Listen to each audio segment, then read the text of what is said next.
ask about your songwriting process because Kieran's a songwriter as well. So, have you got any tips for inspiring songwriters or Anything how you you've do it? got, anything you've got, I'll take it in. Listen to country music forever, and I'm not even kidding. Like, just get the fuck involved with George Jones and Loretta Lynn and Tammy Wynette and that sort of crew. Yeah, but I mean the perfection. Listen to Chris Christopherson all day, every day until you know how to play all of it. I don't know. Like songwriting, it's an ephemeral thing in many ways. Like there's not really any kind of like shortcuts to it. Write a lot. Listen to stuff that you're not familiar with. And I mean, for me, I just like learning songs. I don't mean learning how to play the fucking guitar solo. No one cares about that. But like, just learning the that was pre-aimed at me there. Did someone just let Frank know that that's all I do? All right. Okay. Well, no. I mean, okay. Well, now I feel like an arsehole, don't I?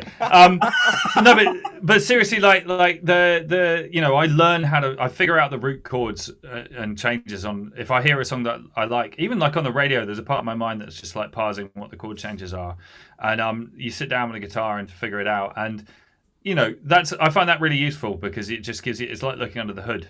Do you know what I mean? And you get a look at the inside of it. And I find myself kind of going through phases of really studying certain songwriters.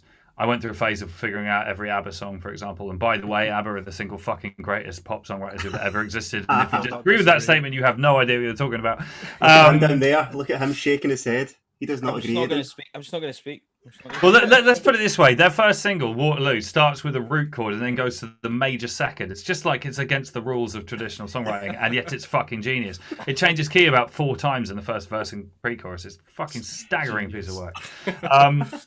Anyway, but when I went through a phase of learning loads of Regina Spektor songs, and I went through a phase of learning a lot of Chris Christopherson songs, and just not necessarily learning like I'm gonna play them at a gig and I can remember how they go forever, but in the process of kind of soaking that up and actually physically putting it in your fingers, you kind of, or if you play piano or whatever you do, like you learn more about how a thing is put together. And the more of that you do at a certain point, it's like the bit in the Matrix when you start seeing the numbers at the end. It's like you get a better sort of feel for the songwriting as a holistic concept that's divorced from genre. And that was a fancy sentence. That's a voice clip right there. Right, there you go. It's a good sentence, right? When you only really understand about 70% of it. And I don't mean on an understanding like what you're saying level. I mean the words you use. You're just kind of like, yeah. Damn, that was cool. That Excellent. I'm glad you enjoyed it as much as I did. That was apart from the ABBA part. I agree with all of it, but we won't get to that. I prefer being friends with our guests. Okay, all right, good. And everyone you know. And everyone I know, because I seem to be the only single person that dislikes ABBA slightly.